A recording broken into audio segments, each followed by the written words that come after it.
Imagine a master whose paintings hide secrets, and whose notebooks are filled with drawings of machines that would only appear centuries later.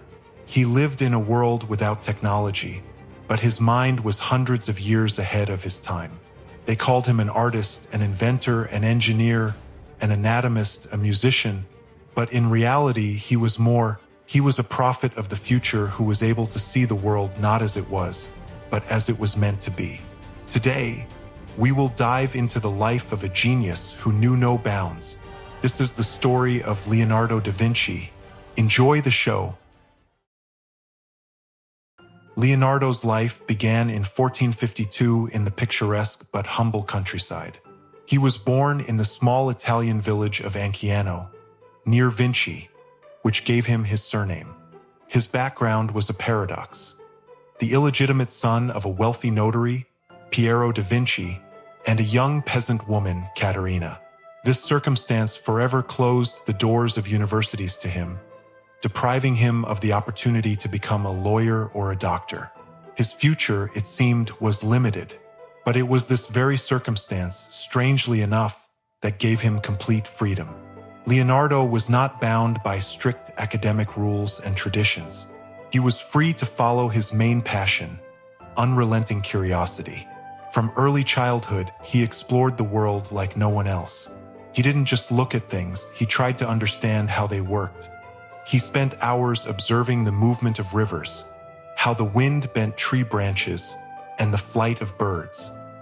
In his first notebooks, he filled the pages with detailed sketches of animals, flowers, and geological formations. They say he loved animals so much that he would buy birds at the market just to set them free, giving them the most valuable thing, freedom. One early episode perfectly illustrates his genius. When his father asked him to paint a wooden shield, Leonardo didn't just complete the task. He transformed it into a masterpiece. He painted a fantastic, grotesque, yet incredibly realistic head of Medusa Gorgon. They say he collected lizards, snakes, bats, and tarantulas in his room to accurately reproduce their details. And when his father saw the finished shield, he was so frightened he almost fainted. His father immediately realized that his son was not just a child but a born artist. It was then that he decided Leonardo should receive the best training. After his father realized that his son was a genius, he sent him to one of the most prominent cities of the Renaissance, Florence. Here, at the age of 14, Leonardo became an apprentice in the workshop of the famous artist, sculptor, and goldsmith Andrea del Verrocchio. It was the perfect choice. Verrocchio's workshop was not just a drawing school. It was a center of innovation where students studied anatomy, mechanics, chemistry, and other sciences. Leonardo, with his boundless curiosity, absorbed knowledge like a sponge. It was in this workshop that a legend was born that would define his destiny. Verrocchio was working on the painting, The Baptism of Christ. He asked Leonardo to paint one of the angels on the left side of the canvas. When Leonardo finished his part, Verrocchio, struck by the perfection of the drawing, swore he would never pick up a brush again. The genius of the student had surpassed the skill of the teacher, and Leonardo gained his independence. This episode was a turning point. Leonardo left his teacher's workshop and began his own path. By the way, during these years, he developed a unique handwriting. Leonardo was left-handed, and most of his notes were written in mirrored script, from right to left. This made his notes a true secret that could only be read with the help of a mirror. It was not just a strange handwriting, but another manifestation of his unique and extraordinary mind. After leaving Verrocchio's workshop, Leonardo began his own incredible journey.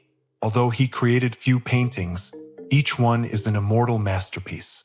The painting, The Last Supper, is not just a depiction of a biblical scene. Leonardo managed to convey a psychological moment, the reaction of each of the apostles to Christ's words, "One of you will betray me." The emotions on their faces are so realistic that they seem to come to life. But his most famous masterpiece is, of course, the Mona Lisa. This portrait of a woman with a mysterious smile has puzzled art critics for decades. Some believe that this smile is just an optical illusion caused by the unique sfumato technique, which blurs the contours and adds softness. Leonardo loved this painting so much that he did not part with it until his death, constantly perfecting it and adding new details. But his genius was not limited to the brush. He filled thousands of pages of his notebooks not only with paintings but also with drawings of machines that were centuries ahead of their time. He drew concepts for airplanes, submarines, and even tanks, which later became the basis for modern technology. He was not just an artist.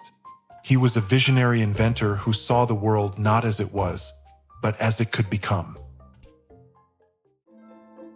Leonardo's genius could not be contained within the limits of a canvas. His insatiable curiosity forced him to step beyond art and delve into the depths of science. One of his greatest passions was anatomy. At that time, studying the human body was forbidden, but Leonardo, ignoring the risk and condemnation, secretly dissected human bodies to understand how the organism works. His detailed anatomical drawings, covering muscles, bones, and internal organs, are so precise that modern doctors still use them. They became the foundation for modern anatomy, which was just beginning to emerge. But his true obsession was flight. He spent hours observing birds, studying the movement of their wings, air currents, and the dynamics of flight. He was convinced that man could fly. These observations formed the basis of his revolutionary drawings, from a helicopter that lifts into the sky with a screw to a parachute that allows for a safe descent. He designed flying machines with movable wings that mimicked birds, and even engineered structures such as strong bridges and powerful water pumps. He was an engineer who saw technologies that did not yet exist.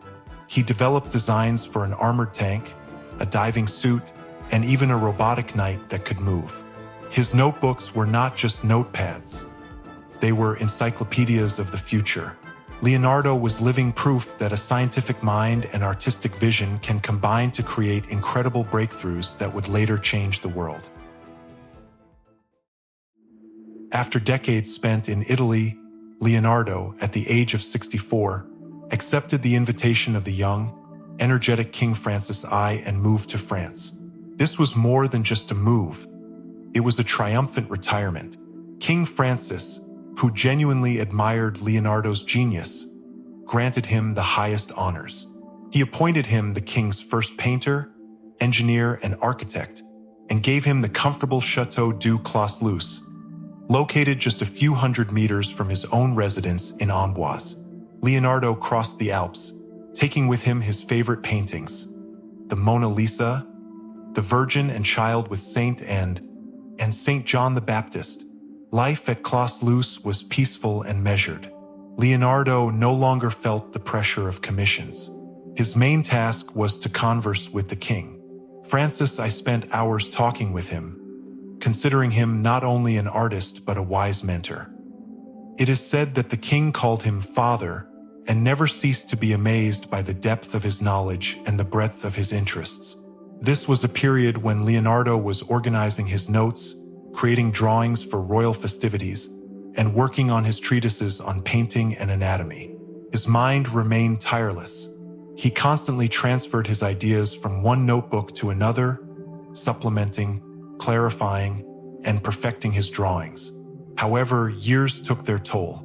According to historical records, Leonardo's right hand became paralyzed, which hindered him from painting but not from writing and thinking.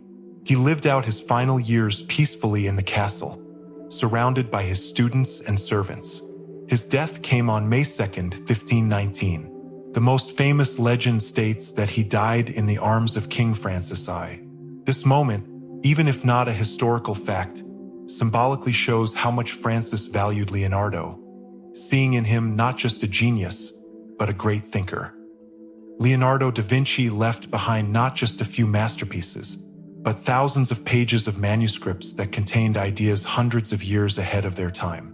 His anatomical drawings, which were lost for so long, revolutionized medicine in the 19th century.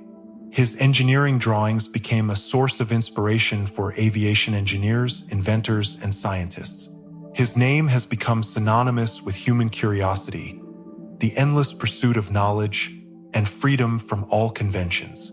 Leonardo da Vinci showed that genius is not a gift but a tireless work that opens the door to a future that exists only in our imagination. Leonardo da Vinci is not just a name from history books. He is a symbol of human curiosity, the relentless pursuit of knowledge, and the courage to see the world not as it is, but as it could be. He showed us that the boundaries between art and science are an illusion, and the only real limits exist only in our imagination. An artist who analyzed, and a scientist who created beauty. His life is a reminder that genius is not just a gift, but a constant search that changes the world. Today, looking at his paintings and reading his notes, we see not only a reflection of the past, but also a reflection of our future. Thank you for watching. If you enjoyed this dive into the world of a genius, please give us a like and leave a comment to let us know who you'd like us to cover in our next video. Goodbye.